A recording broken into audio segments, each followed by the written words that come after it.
vous allez bien. Alors, je considère pas que ma mère a la science infuse, non, mais on sait très bien que nos mamans en général ont vécu beaucoup plus de choses que nous forcément, et donc on sait un petit peu plus sur la vie. La mienne me conseille beaucoup, je suis très proche de ma mère, et donc elle m'a donné 5 conseils, enfin parmi plein d'autres conseils, hein, mais 5 conseils qui jusqu'à aujourd'hui me marquent et sont vraiment imprimés à l'intérieur de moi et définissent qui je suis aujourd'hui. J'ai trouvé ça, pourquoi pas, sympa de vous en parler. Donc c'est parti pour le premier conseil. Le premier conseil que ma mère m'a donné, c'est d'être la meilleure dans ce que je fais. Peu importe ce que je fais, peu importe le métier que je choisirai plus tard. Aujourd'hui là j'ai choisi mon métier, mais elle me le disait quand j'étais plus petite. Peu importe le métier que je choisirai, il faut que je sois la meilleure, que je fasse de mon mieux, d'accord? La meilleure par rapport à moi-même, pas forcément par rapport aux autres, c'est pas forcément se comparer aux autres, c'est la meilleure par rapport à moi-même, faire de mon mieux, donner le meilleur de moi-même et surtout le faire pour les bonnes raisons. Donc je m'explique, par exemple, là je suis chef de projet, mais si j'avais voulu être fleuriste par exemple, ou coiffeuse par exemple, elle m'a dit d'être la meilleure fleuriste, de faire les plus beaux bouquets que j'aurais pu faire. Si c'était être coiffeuse, d'être la meilleure coiffeuse, d'apprendre les techniques les plus compliquées, d'être le plus exigeante avec moi-même pour arriver vraiment au maximum de ce que moi je peux faire. Et pourquoi le faire pour les bonnes raisons? C'est-à-dire ne pas le faire pour l'argent, ou le faire pour la gloire, ou le faire pour des choses qui passeront, qui ne vous feront pas grandir. Donc elle m'a toujours appris qu'il faut faire les choses pour que ça vous rende heureux, pour que ça vous grandisse, pour que ça élève les autres. Je pense que j'ai fait du mieux que je pouvais dans mes études. Sincèrement, bon, il y a des fois où évidemment j'ai traîné, j'ai été paresseuse, j'ai procrastiné, mais de manière générale j'ai fait du mieux que je pouvais et c'est ce qui m'anime aujourd'hui dans ma carrière, dans mes choix, de donner le maximum de moi-même, pas par rapport aux autres, ça sert à rien de se comparer aux autres, mais par rapport à ce que vous pouvez faire. Parce qu'il y a des fois où on a une mauvaise note, où on a rendu un dossier qui n'est pas totalement bien et que du coup on a été sanctionné ou on nous dit oui il manquait des petits trucs, on sait que c'est pas totalement bien, on sait qu'on aurait pu faire mieux, que soit on aurait pu faire mieux, si on donne le meilleur de soi et que ça marche pas, en fait on a une paix à l'intérieur de soi qui est que bah, c'était mon meilleur, c'était mon best, voilà, moi j'ai donné le max, si ça c'est pas passé, j'ai fait mon maximum, mais vraiment est-ce que j'ai fait du mieux que mon mieux? Le deuxième conseil, c'est de ne laisser personne me dévaluer ou me rabaisser. Elle m'a toujours appris d'être humble, mais de connaître ma valeur. Et c'est surtout, moi je l'ai surtout appliqué dans mes conseils, dans mes relations amoureuses. Alors, pour celles qui ont un petit peu lu mon blog, elles savent que j'ai eu des relations difficiles auparavant, des relations très difficiles où j'ai accepté beaucoup de choses pour un mec. Et en fait les conseils de ma mère là ont vraiment été très bons pour moi d'apprendre à pouvoir les mettre en pratique, parce que il n'y a aucun homme sur cette terre qui mérite que vous vous avilissiez pour lui, que vous vous rabaissiez pour lui, que vous vous descendiez pour lui. Aucun homme, rien, ne serait-ce même votre père, personne, d'accord? Vous avez votre valeur, vous avez du prix, vous comptez, vous existez et vous êtes pas, je ne dis pas que vous êtes au-dessus des autres, non, vous êtes importante, voilà. Et il n'y a aucun homme qui peut vous regarder en disant tu es une merde, ou tu ne vaux moins bien que ça, ou t'es que cela, tu es que cela, non, non. Je suis désolée, si tu n'arrives pas à avoir ma valeur, si tu me traites mal, si tu me considères mal, je m'en vais parce que tu ne me prends pas à la hauteur de ce que je vaux. Et c'est exactement pareil pour vous aujourd'hui les filles. Franchement, s'il y a un conseil amoureux que je dois vous dire, c'est ne vous laissez pas dévaluer ou rabaisser par un homme ou par une femme ou peu importe, mais par une personne qui partage votre vie. Ne vous laissez pas rabaisser parce que vous méritez mieux, vraiment. Le troisième conseil, c'est de ne jamais juger, déjà, tout simplement. Et de surtout, ne jamais juger par rapport à ce que je pense savoir d'une personne. Souvent, vous m'entendez dire que je n'ai pas d'avis, par exemple, sur telle ou telle star, ou que je ne donnerai pas mon avis sur telle ou telle personne, ou que pourquoi je ne juge pas ces filles qui mettent énormément de maquillage, soi-disant, ou qui s'habillent d'une telle manière. Parce que je ne les connais pas. en fait, tout simplement. Et je ne peux pas juger quelqu'un que je ne connais pas. Je ne peux pas juger par rapport à ce que je vois et ce que je pense savoir.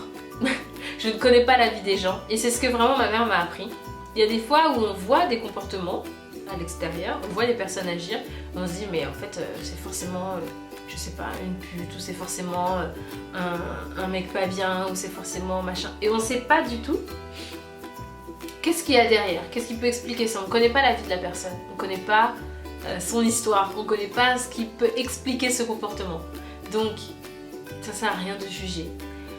Je dis peut-être ça parce que j'ai été victime de harcèlement scolaire et que les gens posaient un jugement sur moi sans chercher à savoir, à me connaître ou à savoir qui j'étais. Mais je continue à le faire au quotidien, à appliquer ce conseil que ma mère m'a donné. Non, je ne jugerai pas une personne parce que je pense savoir quelque chose de cette personne. Non, voilà, enfin, c'est quelque chose que je voudrais vraiment partager avec vous, d'éviter de poser un jugement arbitraire sur des personnes, sur des gens, sur des choses, sur des situations qu'on pense comprendre et en fait on comprend pas, on ne sait pas, tout simplement, on n'est pas dans la tête des gens. On voit des gens agir, on se dit, ma mère elle a un mot, quand elle comprend pas quelque chose et qu'elle veut pas juger, elle dit, c'est étonnant. Genre, ça l'étonne quoi. Mais elle dira pas plus que ça en fait. Elle dit juste, en fait, je comprends pas et j'accepte juste de pas comprendre. J'aurais pas fait ça, je ne comprends pas, doit forcément y avoir une explication, mais c'est étonnant, voilà. Et donc j'essaie de reproduire ça en disant, c'est étonnant. Je ne comprends pas pourquoi cette personne réagit comme ça. Je ne comprends pas pourquoi cette personne s'habille comme ça. Je ne comprends pas pourquoi cette personne met autant de maquillage. Je ne comprends pas pourquoi cette personne essaie autant de se mettre en avant. Ça doit expliquer quelque chose, il y a peut-être dans son enfance quelque chose, voilà, je ne sais pas. Mais voilà, tout simplement, ne pas juger au premier abord parce qu'on ne connaît pas les gens. Le quatrième conseil est un conseil physique, tout simplement. C'est, elle m'a toujours dit qu'en tant que femme, je dois être propre, saine, décente. Voilà, en fait tout simplement, je dois prendre soin de moi. Donc ça passe pas forcément par du maquillage, pas du tout. Bien sûr ma mère se maquille, bien sûr elle prend soin d'elle, c'est pas ça ce que je veux dire. Mais je ne passe jamais une journée sans me laver au moins 1 ou 2 fois par jour. Lorsque le soir, en été, il fait chaud, je me lave le soir évidemment.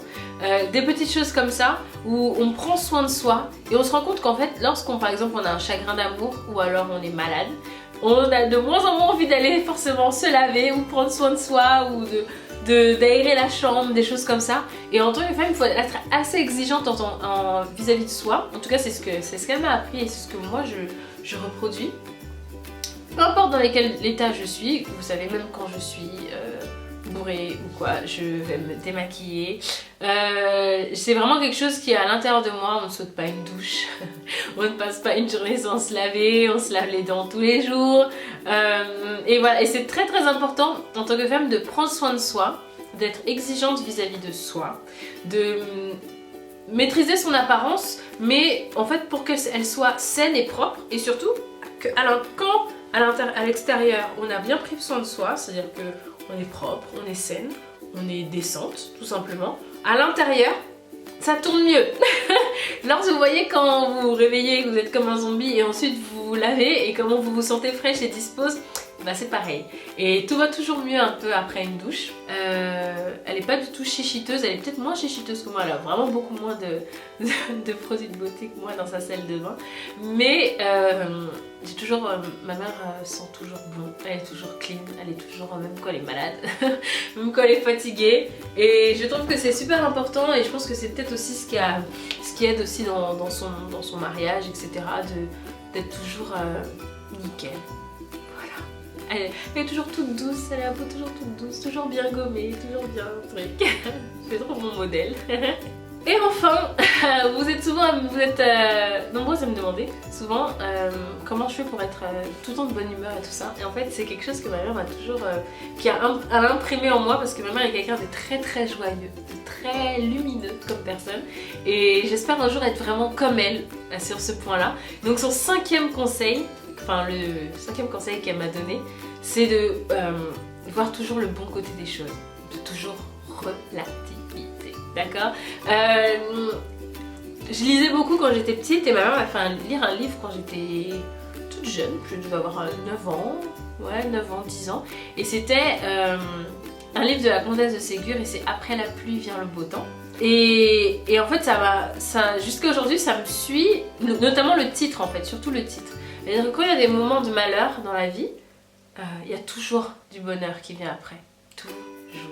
Et quand ma mère me consolait, quand j'étais triste, quand j'avais des contrariétés, choses comme ça, elle me disait ça ira mieux demain, dors et ça ira mieux demain, il y a toujours demain pour que ça aille mieux.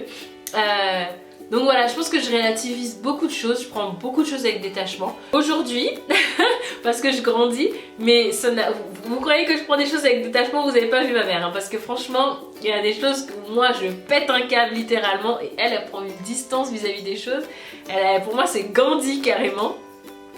Mais voilà, donc elle, après la pluie vient le beau temps, elle le vit, elle l'habite carrément comme conseil. Et en plus de ça, le dessin animé préféré de ma mère quand j'en étais petite, mais elle, parce que je crois que c'était l'une des seules cassettes, je crois qu'elle avait quand elle vivait au Bénin et en Côte d'Ivoire ensuite, c'était le livre de la jungle. Et donc c'est le film préféré de Disney préféré de ma maman. Et notamment la chanson Il en faut peu pour être heureux de Balou. Et ma mère le chantait tout le temps. Elle le chantait tout le temps quand elle était petite, mais vraiment tout le temps. Et donc voilà, donc ma mère m'a eu à 25 ans, donc c'est pour dire un petit peu comment comme elle était jeune et tout ça, quand elle dansait tout le temps, elle chantait tout le temps, elle nous réveillait en chantant et tout machin. Ça a l'air super cool comme ça, mais quand vous êtes au fond d'un rêve et que vous entendez votre mère chanter, ouvrir les volets, ouvrir la chambre et tout, c'est pas drôle. Mais et donc voilà, donc je me rappelle ma mère qui mettait la musique à fond dans la maison et qui dansait et voilà. Et donc vraiment elle nous a vraiment appris ça. Il en faut peu pour être heureux. Elle nous a toujours appris à nous contenter de peu, d'être heureuse avec peu. Et c'est pour ça que souvent on trouve un petit peu peut-être bébé ou puéril ou un peu lignin et tout ça, mais c'est ce que je suis en fait. C'est-à-dire que oui, dans ma dernière vidéo, je suis super contente de bouffer de manger un pamplemousse le matin parce que ça fait fruits et jus en même temps. Et en fait c'est le genre de truc qui me rend heureuse, mais sincèrement heureuse en plus quoi. Et c'est souvent comme ça en fait. Il y a plein de choses dans ma vie où c'est comme ça, où et je pense aussi c'est ce que mon chéri aime beaucoup chez moi, c'est qu'en fait il y a beaucoup de trucs qui me rendent heureuse, un peu comme un enfant, je vais dire ah c'est trop bien et tout, alors que s'il y a rien, il n'y a pas grand chose. Mais voilà, mais j'ai été élevée comme ça, ma mère m'a toujours élevée comme ça, il en faut peu pour être heureux, il faut se contenter de peu. Et en fait quand pas grand chose vous rend heureux, en fait vous vous rendez compte que vous êtes tout le temps joyeux. Voilà, et je sais que elle, c'est pas forcément c'est pas du livre de la jungle qu'elle tient ça, c'est forcément de la Bible, puisque ma mère est très croyante. Ouh là là, très croyante. Et elle applique du coup la règle qui dit soyez toujours joyeux. Mais pour moi, voilà, moi je suis son conseil à elle, et puis du coup j'ai voulu vous le retransmettre à vous. Voilà. Et voilà les filles, c'est fini pour du coup ces 5 conseils, conseils que j'ai appris de ma mère et que du coup je voulais vous retransmettre. J'espère que cette vidéo vous a plu, je sais pas trop si elle servait à quelque chose, mais je tenais à vous la partager. Puis j'espère que vous allez bien et que vous préparez les périodes des fêtes qui arrivent. Je vous fais des gros bisous. Et puis portez-vous bien les filles. Ciao.